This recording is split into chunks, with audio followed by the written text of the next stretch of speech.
کہ یہ جو تسبیحات اور یہ جو ہے پتھر جو گرتے ہیں، فرمایا کہ پتھروں کو بھی اللہ نے خاص شعور و علم عطا کر رکھا ہے،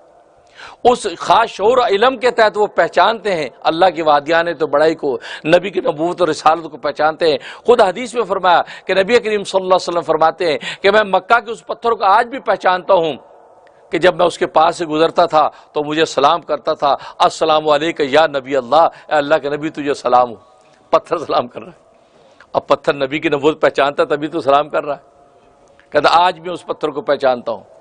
اسوانہ حنانہ، وہ کھجور کا وہ تنا، جب تک آپ کا ممبر نہیں بنا تھا آپ کھجور کے ایک مڈ کے ساتھ ٹیک لگا کے خطبہ دیتے تھے، پھر کسی انصاری نے آپ کا ممبر بنا دیا تو آپ ممبر پر چڑھ کر خطبہ دینے لگے۔ جب آپ ممبر پر چڑھے تو کسی بچے کے رونے کی آواز آ رہی ہے، بچہ رو رہا ہے، اب سب دیکھ رہے ہیں بچہ یہاں کہاں رو رہا ہے بھائی؟ تو نبی پاک صلی اللہ علیہ وسلم اپنے ممبر سے اترے تو وہ استوانہ حنانہ، اس کا نام ہی استوانہ حنانہ ہو گیا، حنانہ کا تو رونے والا، استوانہ حنانہ وہ رو رہا ہے، آپ نے اس کو یوں بغل لیا اور اس کے کان میں کچھ کہا تو وہ فرمایا حدیث میں آتا ہے وہ یوں چپ ہوا جیسے ماں نے اس کے منہ میں جو اپنا دودھ دے دیا ہو، کر کے چپ ہوا، اور اس کے بعد آپ ممبر پہ آئے، فرمایا کہ میری فرقت و جدائی میں رو رہا تھا، آج تک میں اس کے ساتھ مس کر کے اس کی صحبت، وہ میری صحبت میں بیٹھ کے خطبہ سنتا تھا، آج ممبر بن گیا، میں ممبر پہ آ گیا، اس فرقت و جدائی کو برداشت نہیں کر سکا، اس لیے وہ رو رہا تھا، اور میں نے اس کو یہ تسلی دے دی کہ کل روز قیامت میں جنت میں تو میرے ساتھ ہوگا۔ اس کے بعد وہ چپ ہو گیا۔ اللہ اکبر، اللہ اکبر۔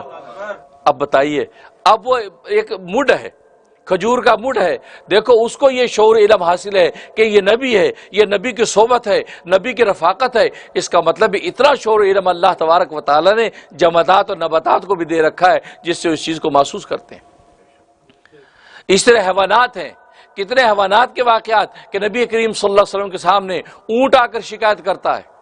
آپ اس کی شکایت کو سنتے ہیں اور وہ جانتا ہے کہ اونٹ کہ یہ اللہ کا نبی ہے، آپ کو شکایت کر رہا ہے، آپ اس کی شکایت کو رفع کر رہے ہیں،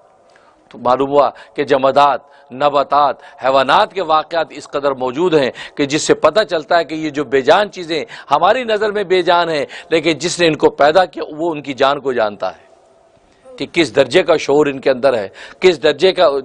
ادراک ان کے اندر ہے، کیونکہ اللہ نے ان کی تخلیق کی، اللہ تبارک و تعالی اس کو جانتا ہے۔ اس لیے فرمایا کہ بالکل اسی طرح یہ پتھر جو گرتے ہیں یہ واقعی اللہ کے خوف سے گرتے ہیں، ان کو اللہ نے ایسا شعور اور فہم دے رکھا ہے، ان پر بھی اللہ کی خشیت خوف طاری ہوتا ہے اور یہ گرتے ہیں۔ باقی رہا یہ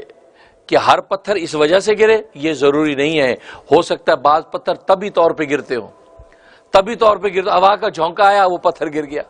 یا کوئی ایک شخص اوپر چڑھنے لگا تو اس کے پاؤں ٹھوکر لگی، اس کے ٹھوکر لگنے سے 10 پتھر گرنے لگے، کوئی جانور اوپر چڑھا، وہ اوپر چڑھا 2-4 پتھروں اس کی ٹھوکر لگی، اس کا دباؤ پڑ دو پتھر گر گئے، تو طبی طور پر بھی پتھر گرتے ہوں، لیکن ہر پتھر طبی طور پہ گرتا ہو یہ ضروری نہیں ہے۔ قرآن کی نص بتا رہی ہے کہ بہت سے پتھر ایسے ہیں کہ جو اللہ تبارک و تعالیٰ کے خوف سے گرتے ہیں، اور اسی اللہ نے بھی اس چیز کا دعویٰ نہیں کیا کہ ہر پتھر میرے خوف سے گرتا ہے، اس لیے منہا کا لفظ کا وَإِنَّ مِنْهَا، منہا کہتے ہیں بعض، some of them، بعض پتھر ان میں ایسے ہیں جو اللہ کے خوف سے گرتے ہیں، ہر پتھر کا دعویٰ اللہ نے بھی نہیں کیا، لہذا بہت سے پتھر اللہ تبارک و تعالیٰ طبی طور پر گراتے ہیں، یا کسی جانور کے چڑھنے دوڑنے سے گر جاتے ہوں، ہوا کے جھونکے سے گر جاتے ہو تو وہ اس نص قطعی کے خلاف نہیں ہے، تو معلوم ہے کہ اللہ کے خوف سے پتھر یقیناً گر سکتے ہیں۔ ویڈیو کے نیچے سبسکرائب کے بٹن پہ کلک کریں، بیل کے آئیکن پہ کلک کیجئے تاکہ ہر نئی ویڈیو کی نوٹیفیکیشن آپ کو مل جائے۔